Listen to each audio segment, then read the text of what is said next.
अस्सलाम वालेकुम रहमतुल्लाह। कुरान करीम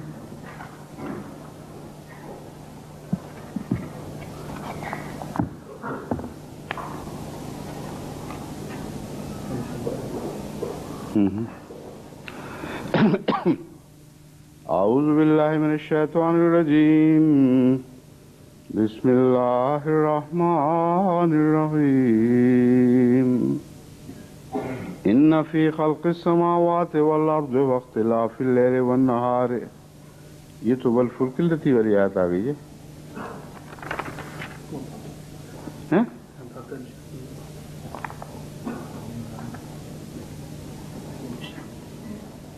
अच्छा, धागा,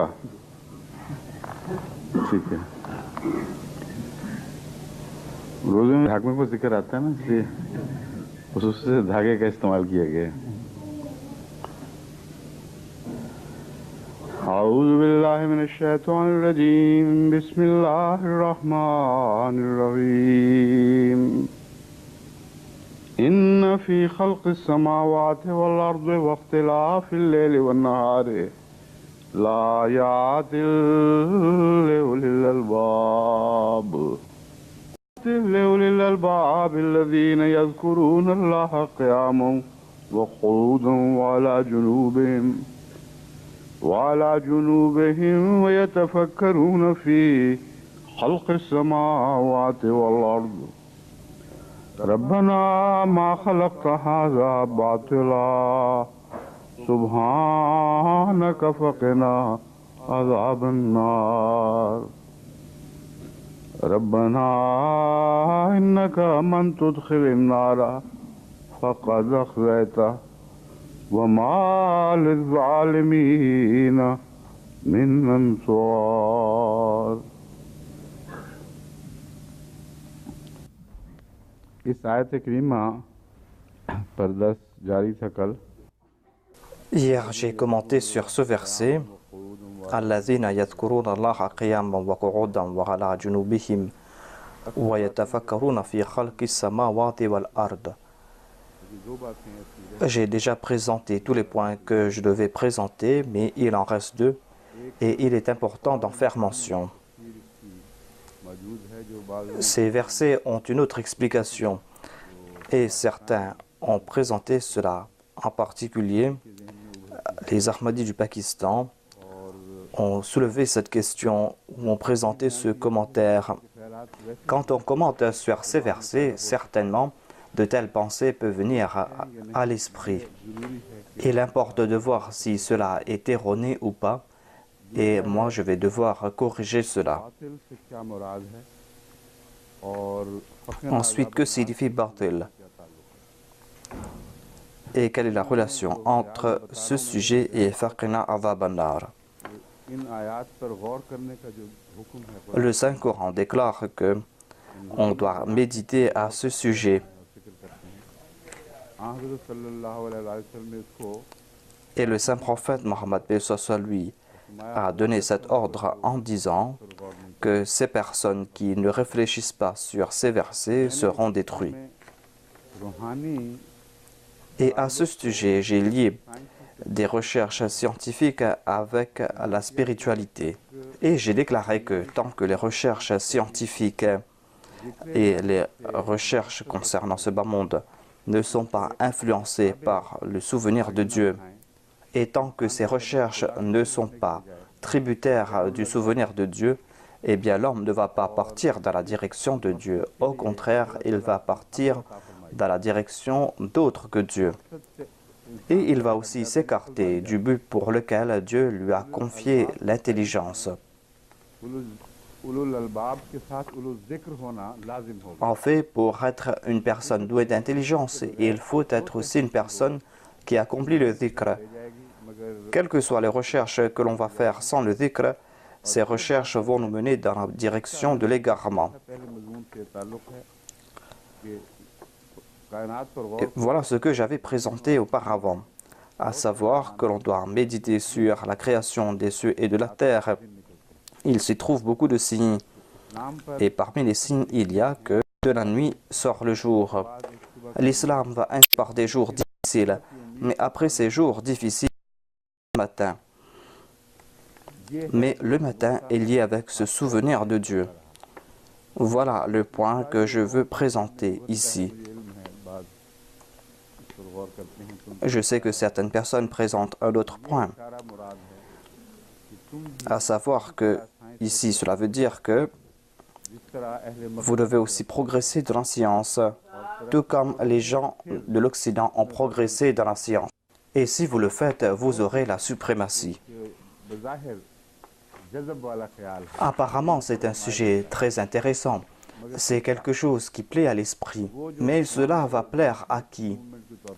Cela va plaire à celui qui va considérer l'islam comme un mouvement nationaliste. Ce sont des idées que l'on a des fois consciemment, des fois en résultat d'une longue période de colonisation par un autre État. Dans ces cas, il est tout à fait naturel d'avoir de telles idées.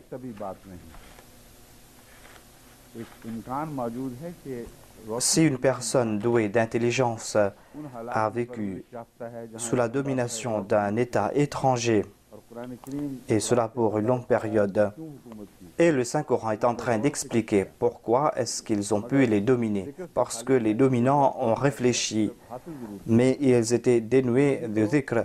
C'est pour cette raison qu'ils se sont détournés de Dieu. Et si vous réfléchissez, vous aussi les musulmans, eh bien vous aurez cette suprématie. Selon moi, de telles pensées ne sont pas appropriées dans le contexte de ces versets. Si nous acceptons de telles pensées, eh bien nous allons porter grand tort à l'islam. Car l'islam n'est pas une religion géographique. Ainsi, on trouve mention des Ahl Dhikr qui ont eu la suprématie en raison de leur dhikr. C'est un sujet très important et cela est lié avec un autre point évoqué par Dieu. Il a déclaré que dans les psaumes, nous avons écrit que la terre sera héritée par nos serviteurs pieux. Dieu a déclaré que ce sont ces serviteurs pieux qui vont hériter de la terre, des serviteurs qui sont pieux. Dieu a décrété que ce sont ces serviteurs pieux qui vont hériter de la terre sainte.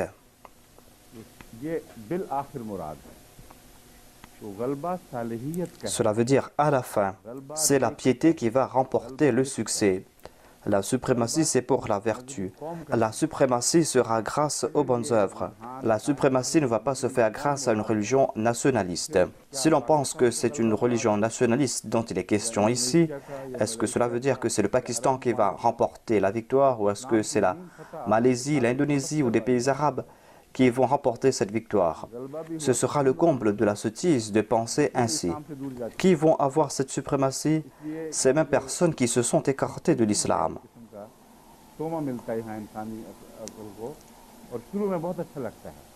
Ici, on a cette tentation qui plaît au tout début. On ne doit pas être tenté par de telles idées. L'islam est là pour déraciner le racisme. L'islam ne permet pas à aucun peuple d'avoir des sentiments racistes.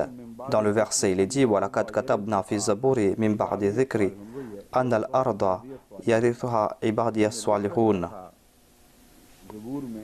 Nous avons décrété dans les psaumes que ce sont mes serviteurs pieux. Ce sont eux qui auront la suprématie. Ainsi, le temps viendra pour la victoire de ces serviteurs pieux. Et dans le passé, au lieu d'accomplir des bonnes œuvres, les gens se sont tournés vers des batailles. Et la prophétie du Saint-Coran a été prouvée vraie, à savoir que vous n'aurez pas la suprématie grâce à ces guerres. Il n'est pas question ici de suprématie nationale. Il est question ici de la suprématie de la foi et cela concerne des personnes pieuses. Ce sont ces personnes qui vont retourner sur la terre sainte. Ainsi, il est question ici de la victoire de l'islam. Alladhina yadhkuruna Allaha qiyaman wa qu'udan wa ala junubihim. C'est-à-dire, si vous réfléchissez sur ces versets, eh bien sachez que autant vous allez faire de prosternation, vous allez vous courber et vous allez vous mettre debout pour prier, autant vous allez progresser dans ces domaines. Et si vous allez vous souvenir de Dieu, et que vous vous souvenez de Dieu matin et soir, eh bien, c'est là que Dieu va transformer cette nuit en jour. C'est-à-dire, l'islam aura la victoire grâce à ses qualités. Et ce sera la victoire de la foi et non pas la victoire d'un peuple. Voilà l'explication que je devais présenter. C'est pour cette raison que j'ai complété ce sujet aujourd'hui. Ensuite, il y a Ma khalaqta hadha batila subhanaka faqina adhaban nar. Ô notre Seigneur, tu n'as pas créé ceci en vain. Faqina adhaban nar. Quelle est la relation entre ces deux parties? Batil signifie quelque chose qui n'a pas de sens, qui n'a aucun objectif. L'objet qui a perdu son objectif ou l'objet qui n'a pas la capacité d'accomplir son objectif, eh bien, on le jette d'un côté. On le jette ou on le brûle. Voilà aussi ce qu'on faisait dans le passé. Quand on avait un lit qui était cassé, qui n'était plus utilisable, quand il y avait des chaises et des tables et tout, nous n'avions pas de chaises à l'époque, mais j'en ai fait mention quand même. Lorsque ces objets n'étaient plus utilisables, eh bien, on devait prendre cette décision que de brûler ces objets. Batil signifie brûler quelque chose, s'en débarrasser. Et c'est pour cette raison que les Ahl Ilm se sont demandé que si cela n'est pas Batil, eh bien certainement il a des objectifs. Si nous n'avons pas compris l'objectif et si nous n'avons pas accompli ces objectifs, eh bien nous serons jetés dans un coin comme un objet sans valeur. Nos vies seront Batil. Et le châtiment du Batil est le feu. Et on ne va pas nous maintenir ici. On trouve mention de ce sujet à la fin de la sourate Al-Kahf. Ainsi, tous les versets du Saint-Coran se soutiennent les uns les autres. Ainsi, si l'on constate que certains versets sont en train de soutenir d'autres versets, eh bien c'est ce tafsir qui est véritable. Sinon, il y a des liens entre tous les versets du Saint-Coran. C'est quelque chose de très étrange. Cherchez partout. Vous allez voir que les versets du Saint-Coran sont en train de se soutenir les uns les autres. Voilà donc un des sens de Nar.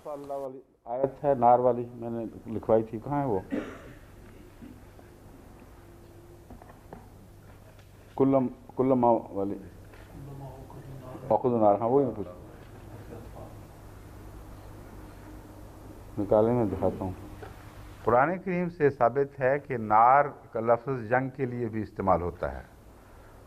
Le Saint-Coran nous fait comprendre que le terme nar est utilisé aussi pour la guerre. Et Allah a déclaré que lorsqu'ils vont allumer le feu de la guerre, Allah va éteindre ce feu. Dans le verset Ma khalaqta hadha batila subhanaka faqina adhaban nar, on trouve mention de cela clairement. À savoir que ces personnes qui considèrent ce monde comme quelque chose de vain,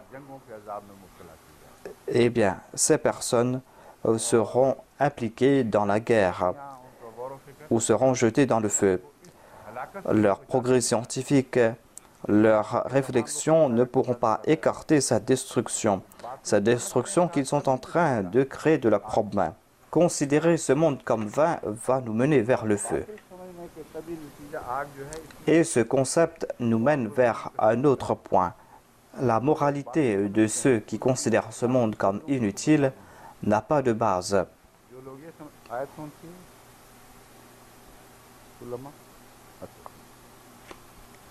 Dans ce verset, il est dit Kullama awqadu naran lil harbi atfa'aha Allah. À chaque fois qu'ils vont allumer le feu de la guerre, eh bien Dieu va éteindre ce feu de la guerre. Ainsi, le Saint-Coran a prouvé que le feu est synonyme de la guerre.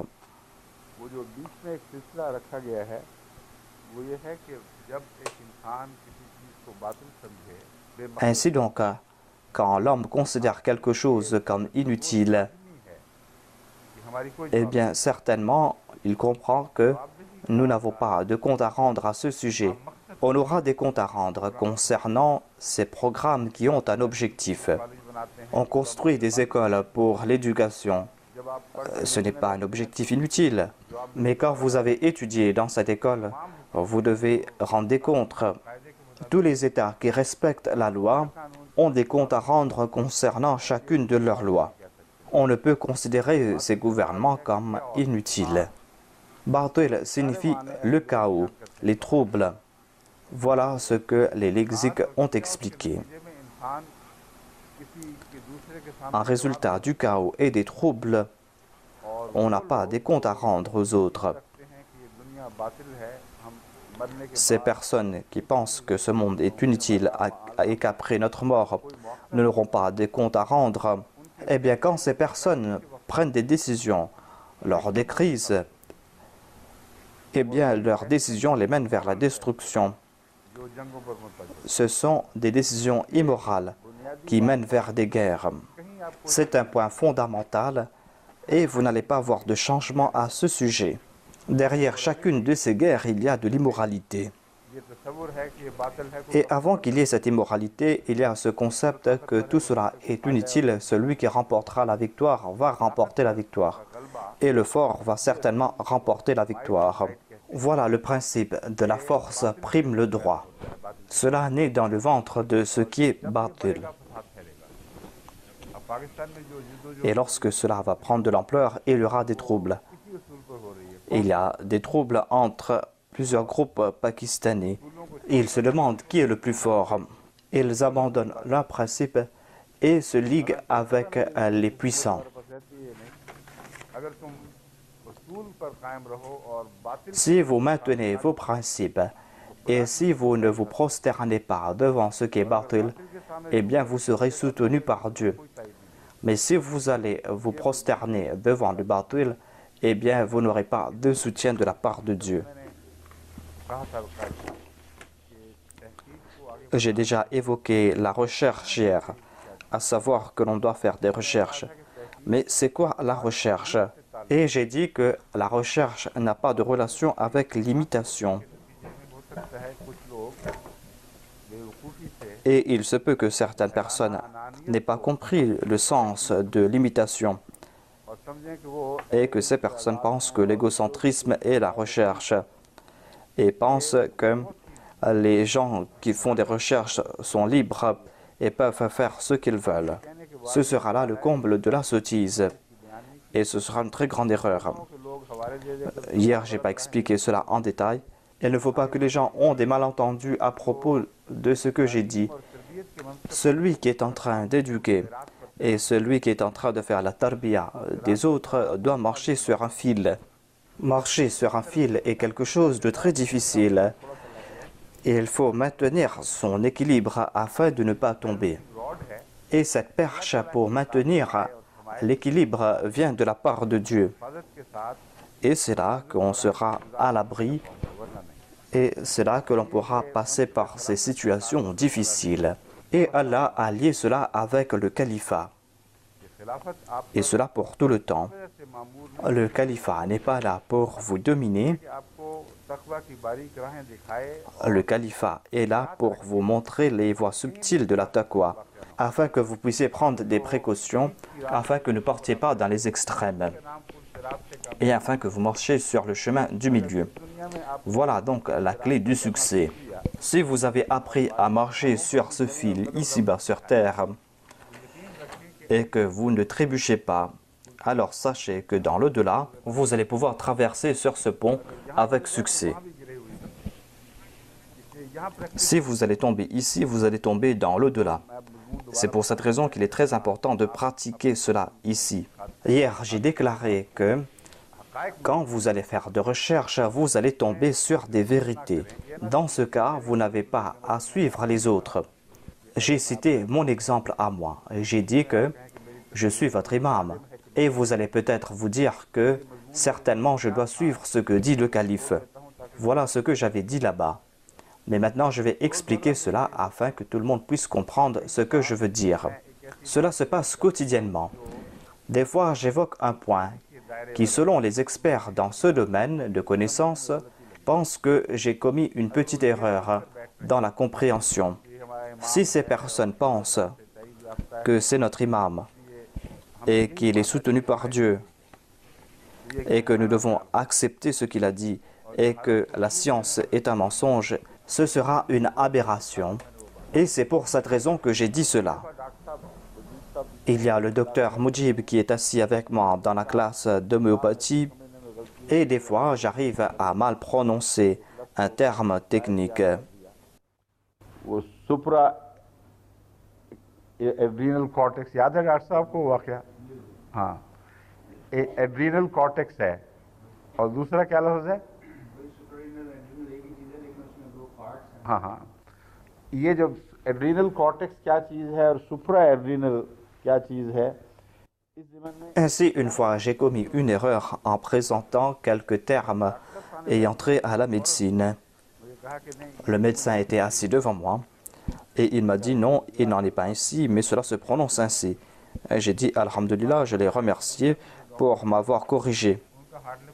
Et dans certains cas, c'est le docteur Tahira Sidika de Hartlepool qui me téléphone en disant que ce que vous avez dit peut laisser cette impression et je veux vous expliquer cela. Et j'accepte leurs suggestions car ce sont des vérités qui ont trait à la vie de tous les jours. Et cela a trait à des erreurs humaines. Ainsi donc, croire que puisque c'est notre imam et qu'il ne peut pas commettre des erreurs même concernant ses faits et ne pas le corriger dans ces domaines, ce n'est pas là un signe de taqwa. Mais si l'imam a dit quelque chose qui a trait à la foi et qui est basé sur les explications de la foi, si quelqu'un voit une erreur quelque part, après avoir transmis cela au calife, si l'imam a pris la décision que moi je comprends mieux les choses ayant trait à la foi et que cela doit être ainsi, eh bien la taqwa ne signifie pas que vous devez vous séparer de l'imam, bâtir votre propre mosquée et mettre à mal l'unité. Le califat est là pour nous maintenir sur les voies de la tawhid. Ce tawhid n'est pas quelque chose d'imaginaire qui a trait au ciel uniquement, mais le tawhid de Dieu requiert que l'homme soit uni et que les hommes s'unissent. Voilà le sujet qui a été évoqué dans le Saint-Coran par rapport au califat. Il sera tout à fait malvenu d'utiliser le califat pour créer la division au lieu de l'unité. C'est pour cette raison que les chercheurs doivent comprendre qu'à l'intérieur de la taqwa, il y a cette humilité. Sans humilité, il ne peut y avoir de taqwa. Car la taqwa signifie la lumière céleste et l'égocentrisme signifie les ténèbres de son âme. Autant vous allez mettre fin à l'égocentrisme, autant vous allez acquérir de l'humilité.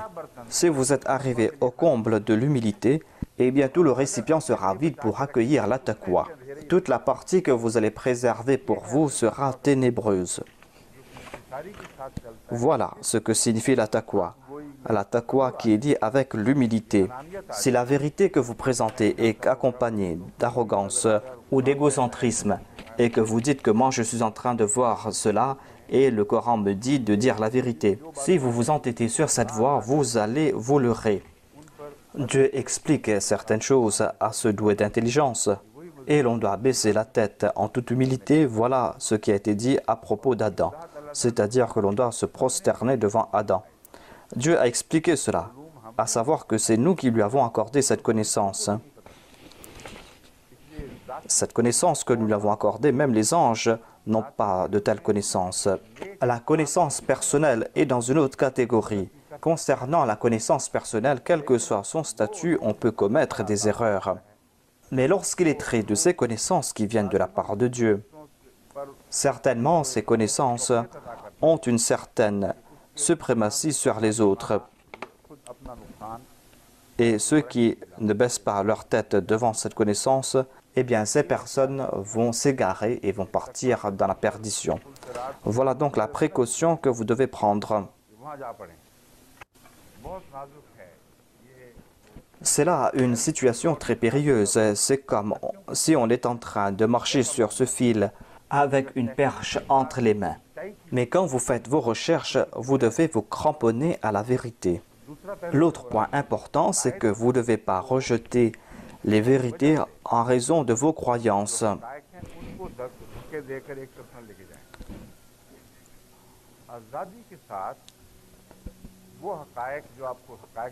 Vous devez faire des recherches en toute vérité et vous devez étudier ces vérités et vous devez suivre cela et vous devez comprendre qu'il n'y a pas de contradiction dans la création de Dieu. Il est impossible que la parole de Dieu puisse contredire la création. Dieu a mis en place un système qui est visible que nous sommes en train de voir. De même, c'est ce même Dieu qui a créé ce système interne dans la forme du Saint-Coran et qui nous a offert ce Coran.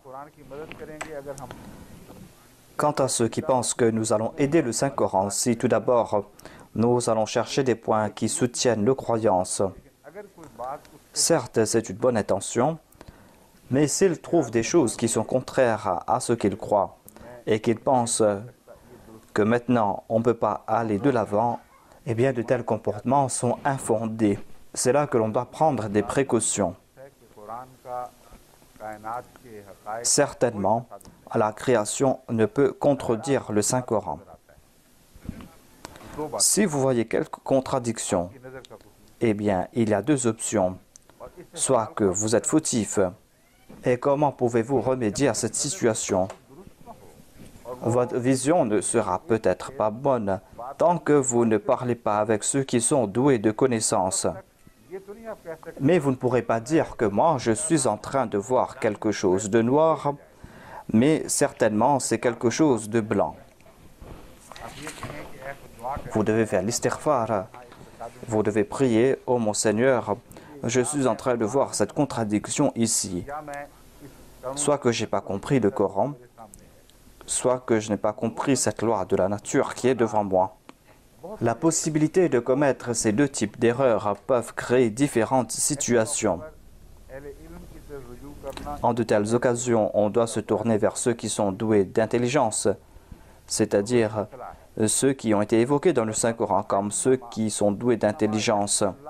Allah déclare « Innama yakhshallahu min ibadihi al-ulama » Dieu a défini les ulul albab. Ce n'est pas une définition ordinaire, mais c'est une définition coranique. De même, Dieu a défini les ulama. Et en de telles occasions, ces définitions présentées par le Saint-Coran s'appliquent à de telles situations. Allah déclare que ce sont des ulémas qui craignent Dieu. La connaissance ne diminue pas la crainte de Dieu. Au contraire, la connaissance crée cette crainte divine. Et il est dit que sans connaissance, on ne peut avoir cette crainte divine. Cette connaissance qui ne crée pas la crainte de Dieu n'est pas une connaissance en soi. Il est dit que la connaissance est le seul moyen pour avoir en soi cette crainte divine. Toutes ces connaissances sont vraies, ces connaissances qui créent ou qui génèrent la crainte de Dieu. Et si la connaissance vous éloigne de la crainte de Dieu, eh bien, c'est de l'ignorance. Et la crainte de Dieu est synonyme de la taqwa. Il est dit « Yakhshallahu min ibadihil ulama » c'est-à-dire quand vous allez progresser dans la connaissance, vous allez avoir plus de crainte de Dieu. Quand cette crainte va augmenter, eh bien, en de telles occasions où il y a des doutes, vous allez faire l'istighfar et vous allez vous prosterner, vous allez implorer Dieu et vous allez dire à Dieu qu'il n'y a pas de doute dans ce livre. Certainement, il n'y a pas de doute dans tes paroles. Mais Dieu a aussi promis « Hudal lil muttaqin » Si je n'ai pas compris ce point, eh bien, augmente ma taqwa. Donne-moi cette lumière afin que je puisse comprendre cela. Mais ces prières sont obligatoires avant de prendre de telles décisions. Si vous n'avez pas compris cela, eh bien, vous devez tourner vers les autres. Ces personnes qui craignent Dieu. Et vous devez aussi vous souvenir d'un autre point, à savoir que tout le monde ne peut pas connaître toutes les vérités du Saint-Coran.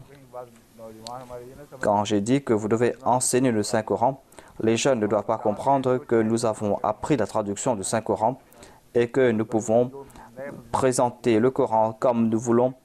Nous pouvons comprendre de nouveaux sujets. Le Saint-Coran déclare « La yamassuhu illa al-mutahharun ». Vous pouvez lire le Saint-Coran, certes, mais ceux qui ne sont pas purs, c'est-à-dire ceux qui n'ont pas été purifiés par Dieu, ne peuvent même pas toucher le Saint-Coran. Alors que toute personne impure peut toucher le Saint-Coran. Il y a des personnes impures qui achètent le Saint-Coran afin de s'attaquer au Coran. J'ai déjà cité des exemples à ce sujet. Ici, mutahharun signifie ces personnes à qui Dieu a accordé la connaissance du Saint-Coran, des personnes qui ont été purifiées par Dieu. Et Dieu leur accorde la connaissance du Saint-Coran. Tant qu'on n'atteint pas le statut de mutahhar, eh bien, ces personnes qui font ces recherches doivent toujours avoir en tête leur statut avant de prendre de telles décisions. Dieu a confié ces tâches à certaines personnes. Si vous dites à de telles personnes que oui, nous aussi, nous avons lu le Saint-Coran et on trouve ceci dans le Saint-Coran, cela n'est que le comble de la sottise. C'est de l'égocentrisme et vous allez vous leurrer. Comprenez cela, marchez sur les voies de la taqwa. Il faut appeler un chat, mais tout cela après avoir fait l'istighfar, après avoir prié et après avoir dit Subhanallah. Il n'est pas question ici de faire preuve de vantardise. Il faut faire preuve d'humilité et dire que peut-être que nous avons vu un chat, mais il se peut que ce soit autre chose. Oh Allah, réforme-nous et aide-nous, et que ces personnes à qui tu as accordé cette connaissance puissent nous aider.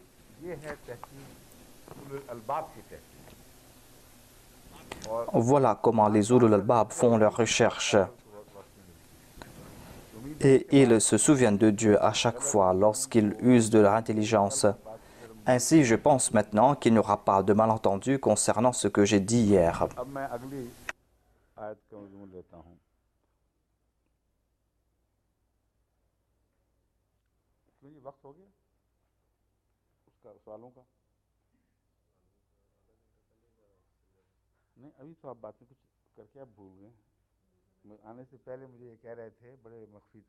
Avant de venir, il m'avait dit que il y a beaucoup de questions aujourd'hui et même si l'on prend une demi-heure, cela ne va pas suffire.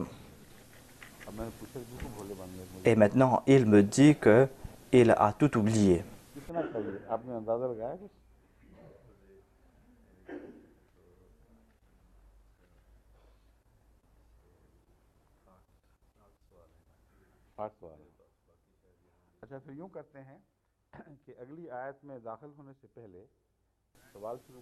Avant de commencer à commenter sur ce verset, je vais répondre à ces questions.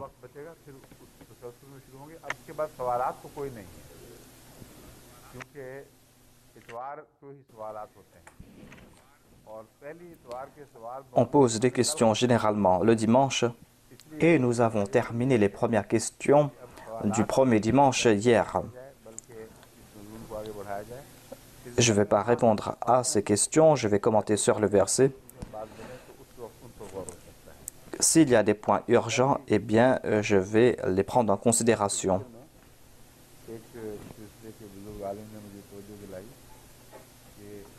Il y a un érudit de la communauté qui a attiré mon attention concernant le verset « Inna fi khalqis samawati wal ard » et qui m'a dit qu'il y a un hadith particulièrement pour ce verset.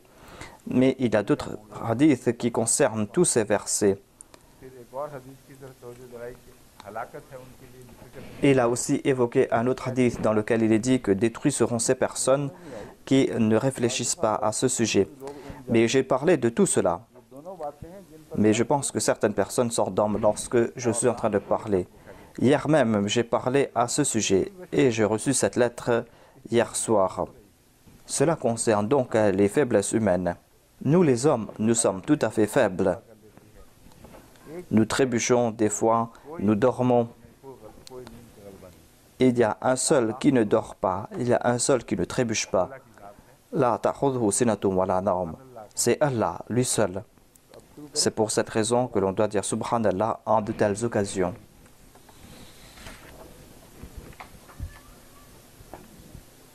ये तो नोट्स हैं, सवालात के हैं, सवालात निकालें।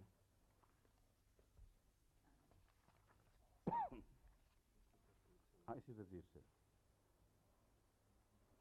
एक तो सालिया सफ़ी साहिबा का सवाल है, Il y a la question de Saliha Safi Sahiba. मुझे भी नहीं आता।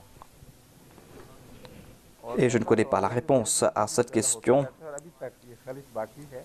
Et c'est une question que j'avais moi-même en tête. अगर किसी के इल्म में आया हो, Si quelqu'un a la réponse à cela, eh bien qu'il m'en informe. Le prophète Moïse avait demandé à Dieu de se manifester sur le mont. Mais Dieu a répondu que tu ne pourras pas porter cela. बहुत से कुरान करीम के कुरान बल्कि बाद बड़ी कती आयात ऐसी हैं कि पता चलता है Il y a de tels versets qui prouvent que ce que Moussa ne pouvait pas porter, eh bien le saint prophète l'a porté. Il y avait ce montagne qui n'a pas pu endurer la révélation. Et le saint prophète est venu et il a accepté cette charge. आसमान ने इनकार कर दिया। Les cieux et la terre ont refusé d'accepter cette révélation et même les montagnes. Mais il est dit Hamalahal Insan. L'homme parfait a porté cette charge et ce fardeau et l'a fait avec succès. अगर ये तशरीह Quelle est la relation entre cela et ce hadith? कह सकते हैं कि कुरान करीम खोल कर वाज़ेह लफ्ज़ों में ये मज़मून बयान फरमा रहा है। तो हज़रत मूसा Dieu ne s'est pas manifesté à Moïse, il s'est manifesté sur la montagne. तजल्ली वो आला शान की तजल्ली Et cette manifestation n'était pas aussi grandiose que la manifestation du Saint-Coran. C'était tout simplement un exemple de la manifestation de Dieu. के तौर पर बताया Et par métaphore, on nous a fait comprendre que même la montagne n'a pas pu endurer cette manifestation. और उस तजल्ली Moïse a demandé cette manifestation et le Saint-Coran a déclaré qu'il ne peut pas supporter cela. Et le Saint-Prophète a supporté cette manifestation. Quel est le sens de ce hadith dans lequel il est dit que Hadrat Moussa est tombé sans connaissance avant cette manifestation और Mohammad et que de nouveau Moïse ne va pas tomber sans connaissance, mais le Saint-Prophète va tomber sans connaissance, lui qui a porté cette plus grande manifestation. मैं Maaz Ainsi, il y a une contradiction ici. C'est pour cette raison que je demande pardon à Saliha Safi en disant que moi aussi je n'ai pas compris ce point. अहल इल्म Je suis en train de prier et je suis en train de réfléchir à ce sujet. Quant à ceux qui sont doués de connaissances et qui étudient le Saint-Coran peuvent trouver des réponses s'ils le veulent. Mais il est important aussi d'étudier le hadith, d'étudier l'authenticité de ce hadith et qui étaient les rapporteurs. और मानी कुछ Et s'il y a d'autres hadiths qui sont contraires à cela, ou que peut-être il y a d'autres sens qui peuvent enlever ces contradictions. Ainsi, j'invite tout le monde à réfléchir à ce sujet.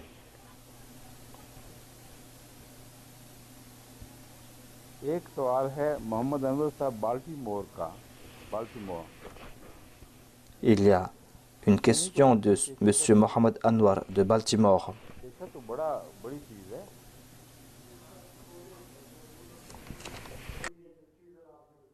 क्या हुआ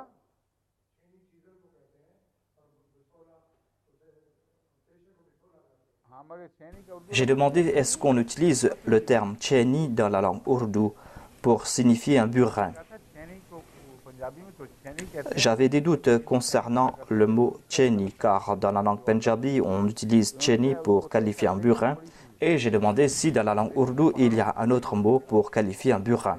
देखे बगैर मर न सका कोहकन असद वो कोहकन जो है वो तेशा से पहाड़ खोदता था छेनी से तो नहीं खोदा करता था बहरहाल ये तो ज़िमनी बात है वो कहते हैं En tout cas, cette personne a cité le Messie premier l'Islam en disant que j'ai moi-même présenté des dires du Messie premier l'Islam, बरसात के बाद à savoir que le Messie premier l'Islam a cité l'exemple de la terre morte et qui revivifie après la pluie. Et selon la personne qui a posé cette question, le Messie premier l'Islam n'a pas parlé de l'existence de la vie du néant, mais le fait qu'apparemment il n'y avait pas de signes de vie, mais qu'ensuite, après la pluie, il y a eu la vie. Ce que la personne a décrit ici n'est pas exact, car moi-même j'ai étudié cela et j'avais les mêmes idées en tête. Et dans le Brahim Ahmadiyya, il parlait de l'existence de la vie du néant. Les Aryas déclarent que il ne peut y avoir l'existence du néant. Voilà la question cruciale. Et cet exemple de la terre a été cité ici. La question est-ce que l'esprit et les corps ont été créés ou est-ce qu'ils existent depuis les temps immémoriaux? Les Aryas disent que Dieu n'a pas la possibilité de créer, mais Dieu est à l'instar de ce chimiste qui mélange des produits et qui a créé un troisième produit de deux produits. Le Messie promet salam a prouvé cela du Saint-Coran. Et il y a d'innombrables exemples qu'il a cités, à savoir que Dieu peut créer. Cela ne veut pas dire qu'il peut mélanger deux produits pour en créer un troisième, mais il peut créer du néant. Et le Messie premier salam a cité les exemples des grenouilles, à savoir que, apparemment, sur une terre sèche, il n'y a pas de grenouilles, mais tout de suite après la pluie, il y a des grenouilles.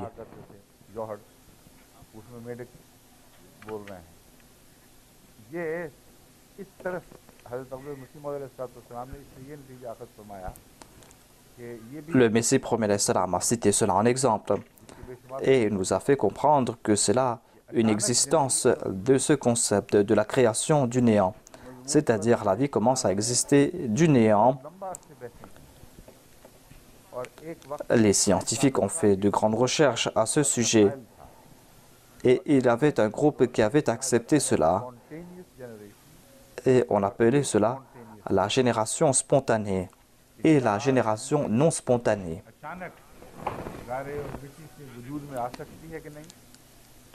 Est-ce que la vie peut exister de la terre qui est sèche ou est-ce qu'il doit y avoir la semence de la vie dans cette terre? Voilà ce que disaient certains scientifiques de l'époque. Mais si aujourd'hui vous étudiez cela, vous allez voir qu'il n'y a pas de scientifiques, sauf quelques-uns qui acceptent la génération spontanée. Ces faits datent de 100 ans.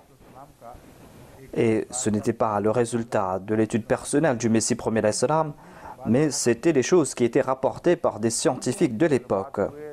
Mais par la suite, il y a du progrès, on a fait des expériences, et les expériences ont prouvé, sans nul doute, que s'il n'y a pas trace de vie dans une éprouvette, on ne peut pas faire naître la vie là-bas spontanément. Après avoir expliqué cela, j'ai déclaré que il y a certainement de telles erreurs qui ont trait à la connaissance de l'époque, qui ont trait aux faiblesses humaines temporaires, parce que l'homme n'est pas alimul ghaib. Même les hommes de Dieu commettent des erreurs pareilles. Mais ils n'attribuent pas cela à Dieu.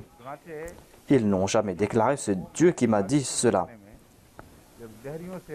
Et moi-même, quand j'étais au collège, je parlais avec des athées et je leur présentais des preuves et des arguments. Et je leur dis que aujourd'hui, en dépit de tous ces progrès, le Messie premier salam a établi une relation avec Dieu et ils disent à certains faits qui sont basés sur les connaissances de l'homme de l'époque. Des faits qu'ils ont constatés tels quels en raison de la connaissance qu'ils avaient à l'époque. Mais dans la réalité, les faits n'étaient pas tels quels. Mais le Messie premier salam a reçu des révélations. Et s'il a dit des choses qu'il a attribuées à Dieu, dans de telles situations, il n'y a pas de telles erreurs. Ensuite, je leur explique le Saint-Coran. Je leur dis que voilà, nous voyons les mêmes exemples dans le Saint-Coran. Voilà ce prophète qui a reçu ces paroles de la part de Dieu. Dieu est celui qui connaît l'invisible. Et ce même prophète avait parlé à propos de la pollinisation des dattes. Il a vu des gens qui pollinisaient des dattes. उनके ऊपर जो पोलन होते हैं जिसे allergy Les pollens créent aussi de l'allergie. मादा मनविया है Et ces pollens sont les grains mâles de ces plantes, à l'instar de ces dattiers. Et il y a certaines plantes qui sont femelles. Et en ces plantes, il y a cette forme d'utérus. सुराही से Et tant que ces pollens n'entrent pas à l'intérieur de ces plantes, eh bien ces plantes ne seront pas pollinisées. ये साइंस की तफासिल का Ce ne sont pas des faits qui ont trait à la science. जमाने में लोग जानते थे कि ये करना पड़ता है Les gens en ont fait l'expérience et ils ont compris qu'on devait faire cela. Les agriculteurs arabes étaient en train de polliniser leurs plantes et le saint prophète est passé par là. Et il a dit quelle est l'importance de cela, abandonner cela. बड़े हो गए Et lorsqu'ils ne l'ont pas fait, ils n'ont pas eu de fruits. चला कि वो फिर आगे खाली रहे फल Et ils ont su par la suite qu'il n'y aura pas de fruits. सल्लल्लाहु अलैहि Ils sont partis se plaindre au saint prophète Mohammed sallallahu alayhi wa sallam. वसल्लम पर रसूल बनाया गया हूँ Et le saint prophète a dit que moi je suis un prophète. Et dans ce qui m'a été révélé, il n'y a pas d'erreur. Mais ces faits que vous m'avez rapportés concernent l'agriculture. है और हज़रत सल्लल्लाहु अलैहि वसल्लम ने ज़िम्मेदार Le Saint-Coran nous a enseigné toute forme de connaissance et le Saint-Prophète nous a enseigné l'agriculture. बरह रास्त Il a présenté certains principes très subtils. Par exemple, il est dit que les femmes sont des champs et il nous a expliqué certains principes concernant l'agriculture. की मिसाल जो Et il a cité d'autres exemples qui concernent les croyants qui ressemblent à la rosée du matin. मौजूद हैं Ainsi, il y a beaucoup de ces points qui concernent l'agriculture. मौजूद असल जो बात थी वो ये थी कि हज़रत सल्लल्लाहु अलैहि वसल्लम Mais ici, le point essentiel à comprendre est que cela n'a pas laissé une mauvaise impression concernant la connaissance du saint prophète Mohammed sallallahu alayhi wa sallam. इतना भी हज़रत सल्लल्लाहु अलैहि वसल्लम पर Ainsi, cet incident ne laisse pas d'impression négative à propos du saint prophète Mohammed sallallahu alayhi wa sallam. Alimul गैब ना Il était un être humain. इतने Il n'était pas un alimul ghaib, mais il avait reçu un très grand trésor de connaissances. एक बशर Et on peut dire qu'il y a là une contradiction, à savoir qu'il est un être humain करता है et qu'il a reçu ses connaissances, mais qui a déclaré que moi, je ne connais pas cette histoire de pollinisation. नहीं वो तो ओवरी तो है मगर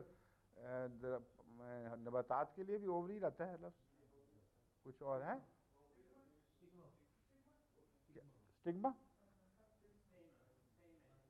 स्टेमन तो मर्दाना है ना स्टिग्मा ही है गालबन जो भी है बहरहाल इसको छोटी सी बहस है वो जो सुराही है जनाना सुराही Si on ne place pas les pollens के अंदर à l'intérieur des parties femelles du dattier, लगाया जाए तो वो नहीं फर्टाइल नहीं होता eh bien cette plante ne va pas être fertile. Le saint prophète Mohammed soit lui ne connaissait pas cela, mais sa connaissance à ce sujet ne va pas à l'encontre de son statut de prophète. Au contraire, c'est un très grand signe en faveur du fait qu'il était un prophète. Allah déclare هو الذين بعث في الأميين رسولا منهم. Nous avons envoyé un rasoul parmi les Ummiyines et lui, il a enseigné au monde entier. आसमान तक का इनकलाब ये सदाकत Ainsi, il a apporté cette grande révolution dans le monde. वसल्लम पर भी जाल है और इस बात की दलालत करता Cela prouve la gloire du saint prophète Mohammed paix soit lui. है में है Et cela nous fait comprendre aussi que la naboua dépend de notre relation avec Dieu. Et c'est la connaissance qui vient de la part de Dieu. C'est comme le fait qui a débuté avec l'histoire d'Adam. ये मजान Allah lui a enseigné et c'est là qu'il a su. Voilà donc le sujet que je voulais vous présenter. Mais si vous vous empêtrez dans de tels débats, eh bien cela va vous pousser vers l'insolence. Et vous allez vous retrouver en mauvaise compagnie. मैं मजबूर Je suis obligé d'évoquer ce sujet बारीक बराहें दिखानी है लाजम parce que जिस हद तक मैं समझता हूँ je dois vous montrer certaines voies qui sont très subtiles. रोजमर्रा बहस Certainement, je dois vous expliquer cela. Il ne faut pas en faire un débat continuel pour chercher les erreurs commises par le Messie promis ou par le saint prophète Na'udhu billah min dhalik. और आप Si cela continue, eh bien, il y aura des factions au sein de l'islam. Vous devez tirer leçon de la situation de l'islam. lorsqu'on a commencé à demander si le saint prophète avait la connaissance de l'invisible ou pas, eh bien, de tels débats ont créé des factions et cela a créé de telles contradictions que l'islam ne peut pas s'en débarrasser jusqu'aujourd'hui. On a commis des outrages à la mémoire du saint prophète Mohammed paix soit sur lui en raison de l'égocentrisme de certains. Par exemple, les Brélevis ont présenté certains récits disant que le saint prophète connaissait l'invisible. Les chiites aussi ont fait la même chose. Et ainsi, lorsqu'ils ont exagéré dans ces domaines, eh bien, quant à ceux qui croyaient que cela allait à l'encontre du tawhid, eh bien, ils ont commencé à se battre pour le tawhid. On ne peut pas dire que les premiers érudits qui ont débattu à ce sujet l'ont fait en raison de leur égocentrisme. Et il y avait des personnes très pieuses qui pensaient qu'on s'attaquait à l'unicité de Dieu et que ce sera du shirk que de placer le saint prophète à pied d'égalité avec Dieu. Cela va à l'encontre de l'objectif pour lequel le saint prophète est venu. Mais après cette période, il y a eu d'autres ulémas qui ne craignaient pas Dieu, des gens qui se croyaient Dieu. Et ils ne pouvaient pas endurer que la partie adverse puisse remporter la victoire.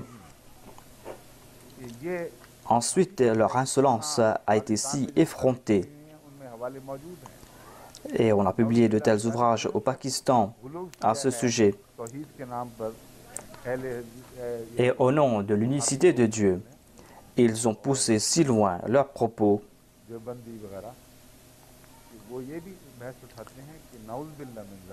et ils ont même dit Na'udhu billah min dhalik, que Satan avait plus de connaissances que le saint prophète sallallahu alayhi wa sallam. Et ils ont même évoqué certains animaux.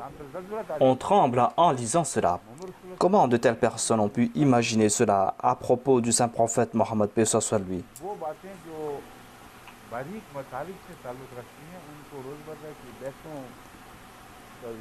Quant à ces questions qui sont subtiles, eh bien, il ne faut pas en débattre tous les jours en disant qu'on est en train de faire de grands débats. Eh bien, de tels débats seront très dangereux. Cela va à l'encontre de la taqwa et de la déférence. J'ai expliqué cela à plusieurs reprises. Si vos parents ont des défauts, et les parents ont des défauts, je ne suis pas en train de parler de défauts ici. Je ne suis pas en train de dire que le saint prophète et le Messie promis ont des défauts. Ces personnes n'ont pas de défauts, mais ils sont des êtres humains. Et cela fait briller davantage leur qualité de ulil albab. Car ils ont reçu cette connaissance de la part de Dieu. Les parents ont des défauts, mais est-ce que leurs parents vont débattre à propos des défauts de leurs parents et d'informer les autres à propos de leurs défauts? Cela est considéré comme de l'insolence. Ainsi, évitez de débattre à propos de telles questions. Si vous avez une question à poser à ce sujet, eh bien, vous devez craindre Dieu, vous devez faire l'istighfar, vous devez écrire au calife de l'époque et il va vous guider. Mais si vous allez en faire un débat, eh bien, vous allez voir les mêmes dissensions qui ont divisé l'islam. Nous allons voir la même chose en Ahmadiyya et cela va causer beaucoup de tort.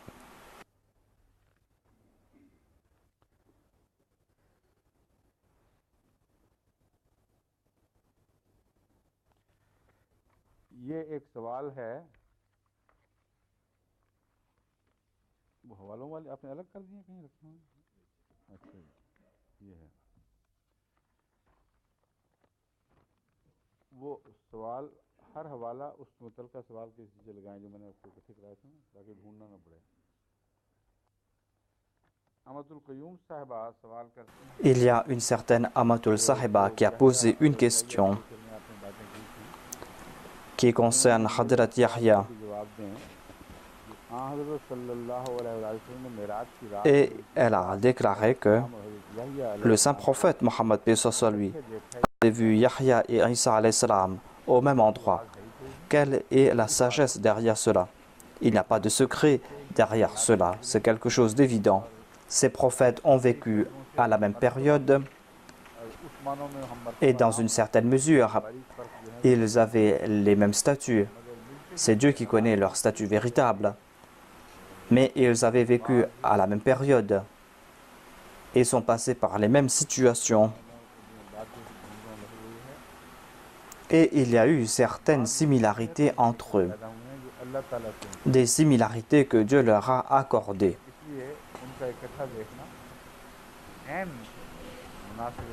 C'est pour cette raison qu'on les a vus au même endroit.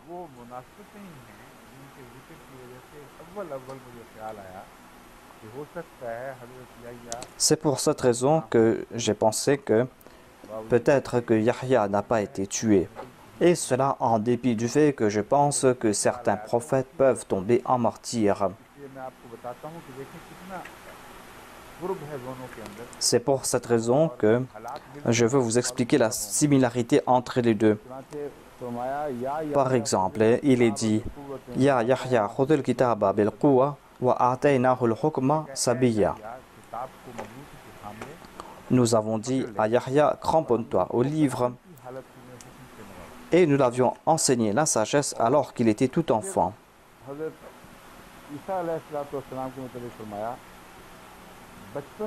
Et à propos de Isa alayhi salam, il est dit que il parlait dès son temps d'enfance et Marie a indiqué dans sa direction et il a déclaré « Qala inni Abdullah atani al-kitaba wa ja'alani nabiyya » Dès leur enfance, ces deux prophètes ont reçu ces rêves de la part de Dieu, ont reçu ce message de la part de Dieu.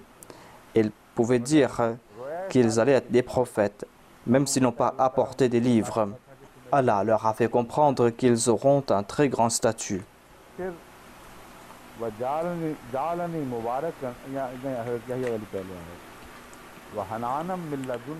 Ensuite, il est dit wa hananam min ladunna wa zakatan wa kana taqiyya.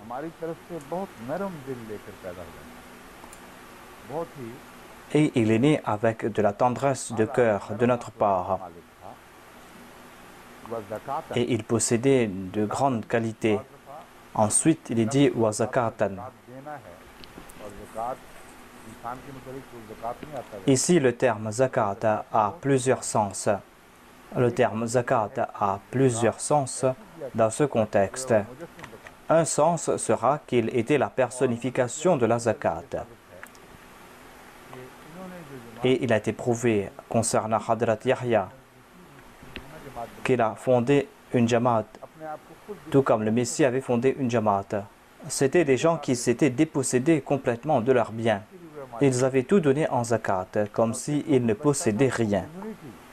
Et tout ce qui restait était considéré comme les biens collectifs de la communauté.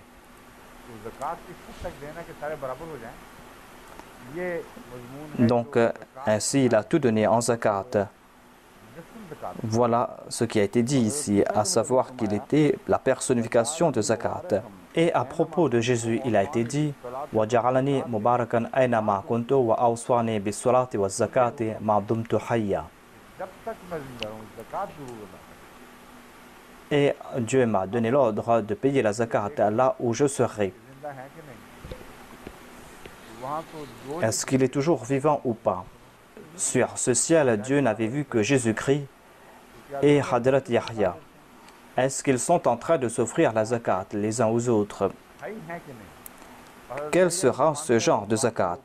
Et ils acceptent que Hadrat Yahya est décédé. Certains disent qu'il a été tué. Ainsi, selon les croyances des autres musulmans, Yahya est décédé. Vous croyez même qu'il a été tué. Et selon moi, il y a cette possibilité qu'il a été tué. Mais vous dites d'autre part qu'il y a Jésus-Christ qui est toujours vivant. Et en tout cas, Yahya ne pourra pas donner la zakat parce qu'il a été tué selon vous. Mais certainement, Jésus-Christ doit toujours payer la zakat selon vous. Est-ce qu'il est en train de donner la zakat à Hadrat Yahya? Celui qui est la personnification de la zakat est en train de recevoir la zakat selon vous.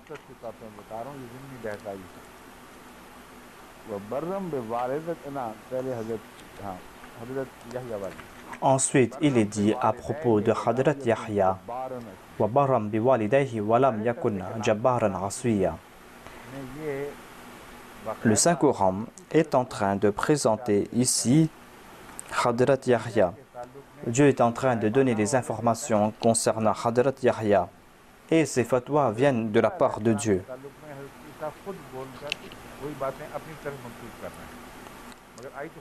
Et Hadrat Isa alayhi salam lui-même a parlé. Et ces révélations viennent de la part de Dieu. Mais en ce qui concerne Hadrat Yahya, c'est Dieu qui est en train de parler, à savoir qu'il était la vertu personnifiée pour ses parents. Il était très respectueux envers ses parents. Walam yakun jabbaran. Et il n'était pas hautain. Et il ne les traitait pas avec mépris. Et il n'était pas non plus rebelle. Et à propos de Jésus-Christ, il est dit Wabaram biwalidati. Dieu m'a rendu respectueux envers ma mère. On trouve mention du même mot ici. Walam yaj'alni jabbaran shaqiya. Et Dieu ne m'a pas rendu hautain ni non béni.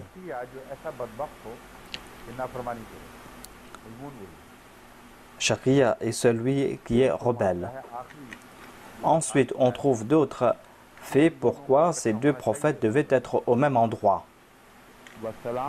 Il est dit à propos de Hadrat Yahya wa salamun alayhi yawma wulida wa yawma yamutu wa yawma yub'athu hayya. Et la paix était sur Yahya le jour où il naquit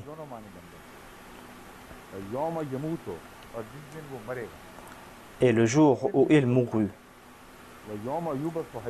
Ce jour-là aussi, il y aura la paix. Wa yawma yub'athu hayya. Et la paix sera sur lui le jour où il sera ramené à la vie de nouveau.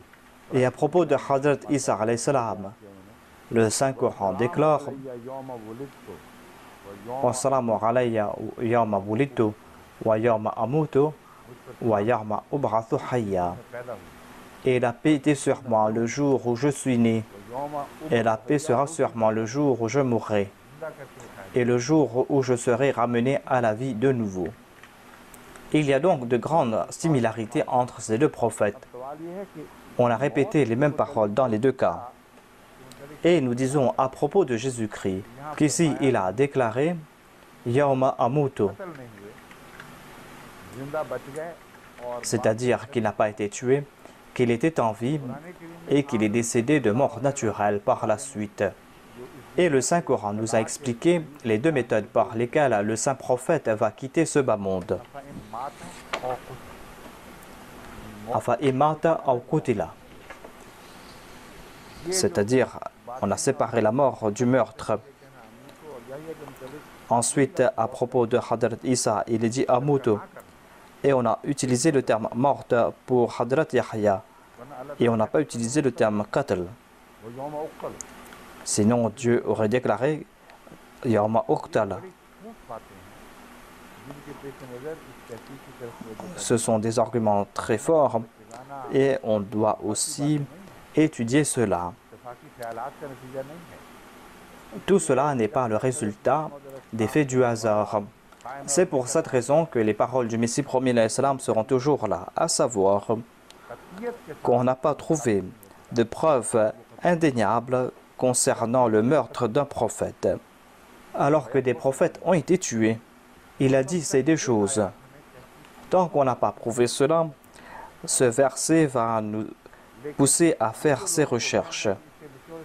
Mais il sera tout à fait faux de dire que la conclusion tirée par le Messie promet l'Islam est tout à fait fausse.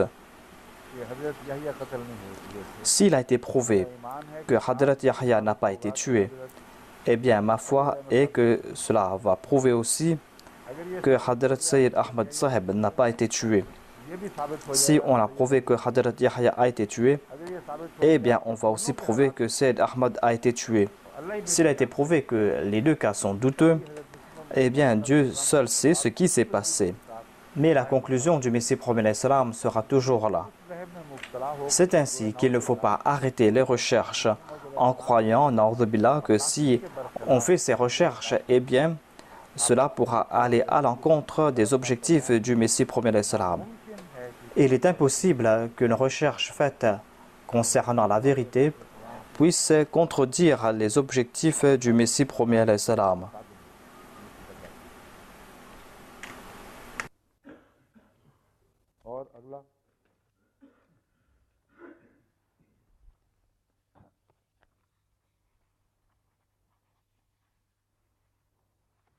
एक सवाल हमारे मिर्ज़ा मुश्ताक अहमद साहब नासिर ने, ये भी अच्छा इल्मी ज़ौक़ शौक़ रखते हैं। Il y a une question de Mirza Mushtaq Ahmad Nasir. ये जो फरमाया गया है Et il demande qu'on dit que les martyrs sont vivants. इसकी नौइयत क्या होती है?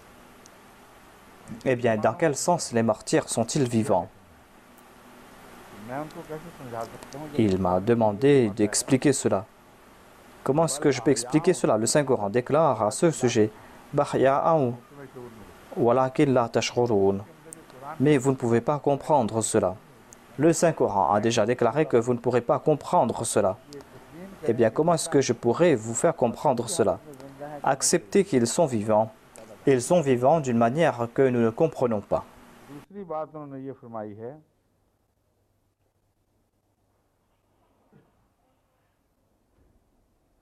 कि हज़रत शाह वलीउल्लाह लिखते हैं कि रूहानी जिस्म जो अता होता है वो नस्मा कहलाता है, मतलब आला में रखा जाता है, तस्बीह करते हैं। ये बातें बयान करके वो सवाल क्या करते हैं?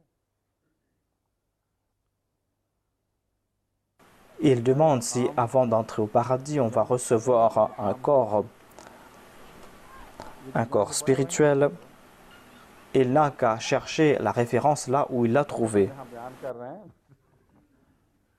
आगे चलें। एक हमारे मुस्तफा साबित साहब हैं माशाल्लाह, Il y a M. Mustafa Sabit Saheb, qui est un très grand ami. Et ses questions sont toujours très particulières.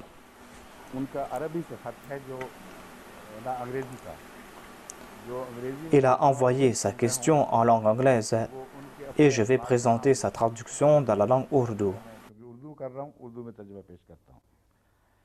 उनका ये ख्याल है कि मैंने जो ये J'ai dit qu'il faut faire des recherches. फ़लस्तीन में वो खंडरात Et comme on le sait, il y a ces vestiges archéologiques en Palestine ou en Égypte. Il s'y trouve ces bâtiments que Hadrat Moussa a fait bâtir. उनका क़िबला Et quelle était la direction de laquelle étaient bâtis ces bâtiments? या फ़लस्तीन की तरफ क़िबला है, Est-ce qu'ils étaient dans la direction de Jérusalem ou de la Palestine? Ou est-ce que Qiblatan signifie que ces maisons étaient face à face? Et il a déclaré que selon moi, si ces maisons sont dans la direction du Qibla, ce sera dans la direction de la Mecque et non pas de Jérusalem. दलाइल उनके ये हैं। उस वक्त Europe Son argument est qu'à l'époque, Jérusalem n'avait aucune importance religieuse. जब रसूलुल्लाह सल्लल्लाहु अलैहि वसल्लम ने यरूशलेम की तरफ मुंह किया, Le saint prophète Mohammed paix soit lui priait en direction de Jérusalem.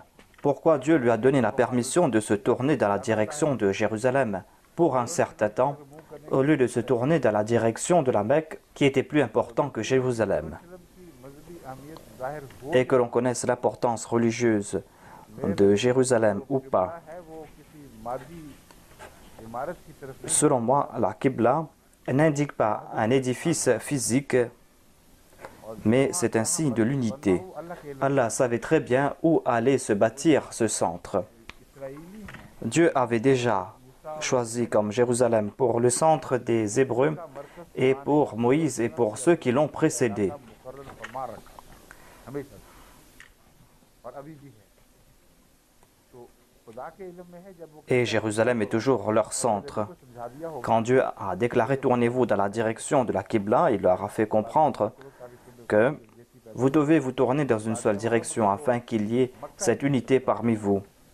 लेकिन उनकी दलील दूसरी ये है, Mais selon moi, cela ne peut être la Mecque. ऐसा Mais l'autre argument est que इधर मुंह करके à Jérusalem, il n'y avait pas de temple dans la direction de laquelle on devait se tourner pour prier. तामीर किया, उसकी वजह से इबादत उस तरह की। Il pense que c'est en raison du temple de Salomon qu'on se tourne dans la direction de Jérusalem. Et quand le saint prophète est tourné dans la direction de Jérusalem, ce temple n'existait plus. बन चुका था जिसमें Le temple a été réduit en ruine et on jetait là-bas les ordures de la ville. नौज़ुबिल्लाह मिन ज़ालिक, क्या रसूल अकरम सल्लल्लाहु अलैहि वसल्लम Na'udhu billah min dhalik. Temple को Est-ce que le saint prophète Mohammed paix soit lui se tournait dans la direction de ce temple lorsqu'il priait? Il n'en est pas ainsi. Le saint prophète Mohammed paix soit lui avait adopté ce point de vue, à savoir que tant que Dieu n'avait pas révélé des commandements concernant la charia, il allait suivre les préceptes de la charia précédente. और Il n'y aura pas de no man's land au milieu.